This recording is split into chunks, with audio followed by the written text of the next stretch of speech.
Yang saya ajar ni, saya belajar waktu saya sakit. Dulu ilmu-ilmu ni saya tak ajar ke orang.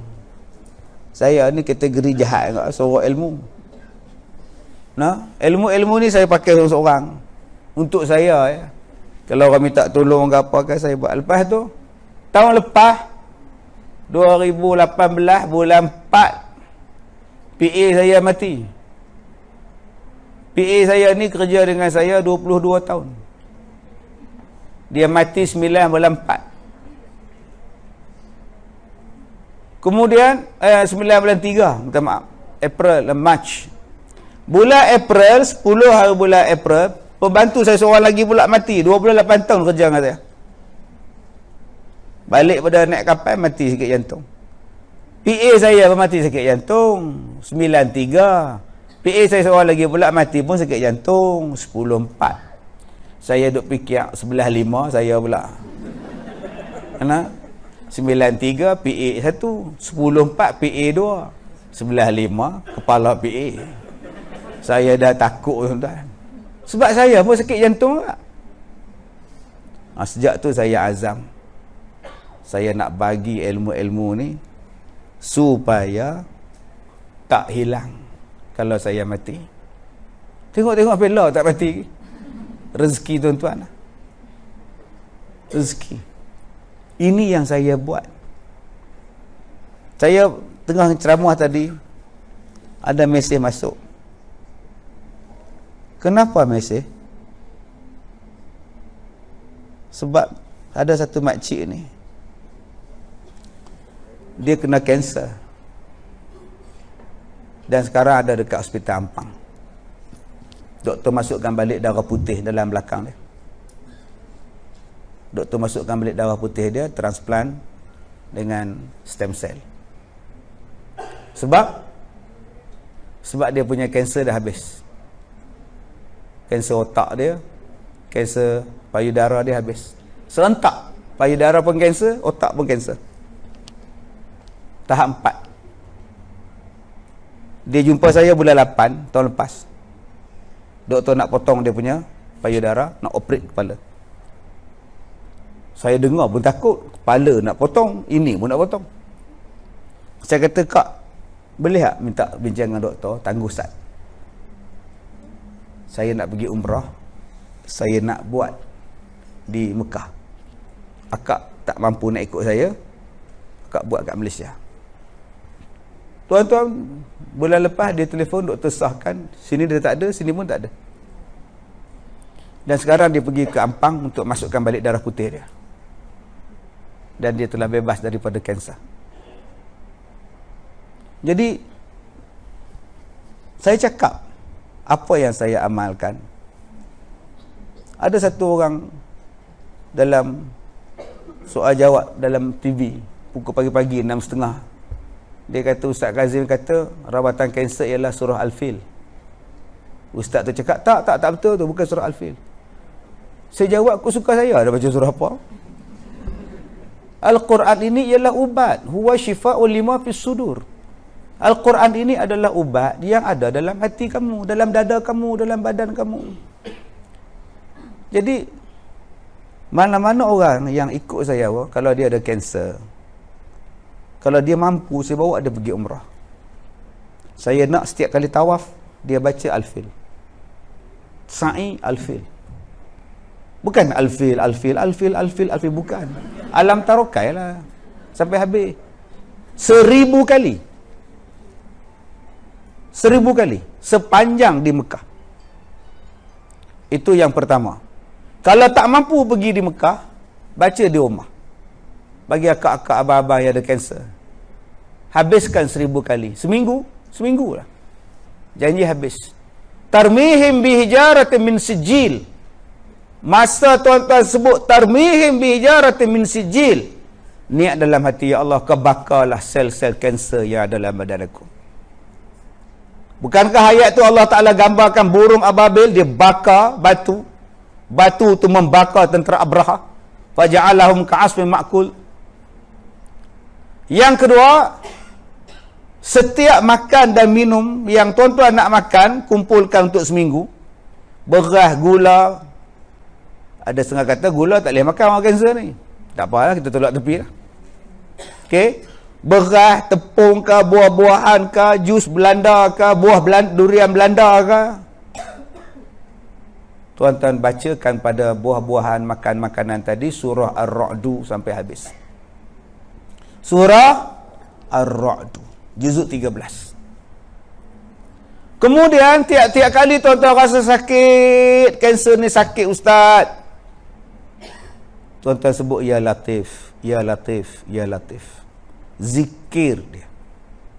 Kemudian ada 8 surah yang tuan-tuan kena baca. 8 surah tuan-tuan kena baca. Saya kata ke akak tu, jangan berhenti baca. Jadikan amalan. Doktor tanya pada dia, berubat kampung di mana? Jadi tuan-tuan bersyukur pada Allah. Ini petua dia. 8 surah tu apa ustaz? Nanti saya upload dalam Facebook saya. Apa 8 surah tu? Panjang, 1 jam 40 minit. Baru habis baca. Baik. Jadi ini tuan-tuan yang dirahmati Allah, amalan untuk orang yang kena kanser. Jadi sebab itu saya tak marah pada makcik tadi, pada abang tadi. Saya pegang Ar-Ra'du, Ali Imran 134. Saya nak buat baik pada orang, dan Allah Ta'ala akan tolong saya. Jadi begitulah tuan-tuan, kalau kita ingat kepada Allah, sabar, sentiasa baik, Allah Ta'ala akan balas kebaikan pada kita. Doa kita mustajab, rezeki kita murah, anak-anak kita okey, rumah tangga kita bahagia. Yang paling penting tuan-tuan, hati tenang. Tuan-tuan nak ada hati tenang? Dulu waktu kita di sekolah, cikgu tanya kita cita-cita. Saya cita-cita dulu bomba, polis, askar. Darjah 3, cikgu suruh isi borang. Bomba, polis, askar. Oh, bangga isi. Kawan saya tulis dalam borang tu yang di Pertuan Agong.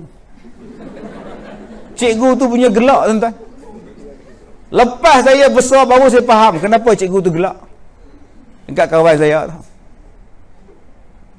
Pernah tak tuan-tuan buat cita-cita? Pernah tak tulis cita-cita hati tenang? Jarang orang tulis. Cita-cita model, cita-cita penyanyi, cita-cita arkitek, doktor, kerani. Kan? Pernahlah kita cita-cita hati tenang? Lepas ni cita-cita apa? Hati tenang. Hati tenang inilah disebut oleh Allah dalam Quran. Rabbana atina fid dunya hasanah wa fil akhirati hasanah wa qina azaban nar. Ya Allah, berilah kebaikan di dunia, kebaikan di hari kiamat, dan jauhkan kami daripada azab api neraka. Ulama-ulama kata Rabbana atina fid dunya hasanah ini ialah ketenangan dalam dunia.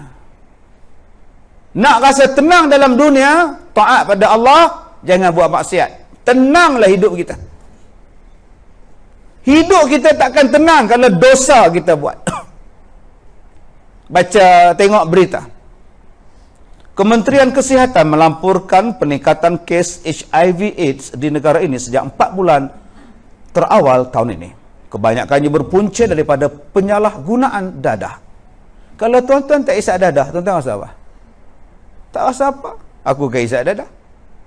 Aku bukan buat seks rambang, aku bukan buat benda haram. Tetapi kalau kita isap dadah, kita yang terlibat dengan benda tak betul, tak aku apa. Ini yang akan menimbulkan ketakutan. Tuan-tuan dengar situ. Pihak JPJ akan melaksanakan operasi cermin gelap. Maka kepada pemilik-pemilik kenderaan, pastikan tidak ada cermin. Misalnya. Kalau cermin kita mematuhi pematuhan JPJ, apa susah? Yang kita sesati ialah cermin kita sampai tak nampak ada orang ke tak ada orang lah kereta ni. Yang tu yang kita kena takut. Sebab itu kalau tuan-tuan nak rasa tenang, itulah tajuk kita hari ini. Ingat pada Allah, aku tak nak buat dosa, aku takut pada Allah, hati aku tenang. Tenang itu merupakan nikmat daripada Allah. Dapat suami yang tenang, dapat anak yang menenangkan, dapat mak mertua yang menenangkan, dapat menantu yang menenangkan. Minggu lepas saya naik kapal, saya bawa jemaah tabung haji. Naik krus dari Pelabuhan Kelang pergi Phuket, singgah Penang. Buat sesi macam-macam atas kapal tu. Satu makcik daripada Kedah. Ustaz nak tanya macam mana nak berhadapan dengan menantu hak cerewet? Saya kata, makcik mai duduk sekolah saya. Senang, tak jumpa menantu senang. Mai duduk sekolah saya, pondok kosong ada. Umur apa? 66 mai duduk sekolah saya. Senang. Duduk sekolah saya. Sekolah saya ada 400 warga emas. Tua-tua semua lah. 66, 70, yang paling tua 84. Dah dia tu beli ayam pula, retak pula tulang pipi. Macam-macam. Ada 400 orang duduk sekolah saya. Mai duduk. Duduk. Yuran tak? Free. Yang kaya, yang senang RM40. Yang miskin, saya bagi duit. 500 sebulan bagi duit. Duduk pakcik. Yang mana tak menikah, miskin, papa kedana, lagi saya tolong. Kadang-kadang tak larat nak tolong, saya bagi menikah. Baru ni menikah 63 dengan 84. Yang suami 84, isteri 63. Selesai masalah. Jadi muda pula lelaki dah. Tongkat tak ada. Dulu duduk kat pondok tongkat. Lepas menikah tak ada tongkat. Begini jalan sudah. Jadi abang-abang rasa nak sihat, pergi sekolah saya. Stok banyak. 66, 68. InsyaAllah semua available semua tu. InsyaAllah. Orang lelaki susah, stok tak ada kau. Orang lelaki payah. Baru ni stok yang sampai 70. Dia seorang tu berhenti pula. Balik jaga cucu. Ingat kot dia, ramai orang nak dia 70. Akak kalau dapat dia untung kak. Package. Macam mana, darah tinggi. Gauk, rasa jantung pun ada. Pergi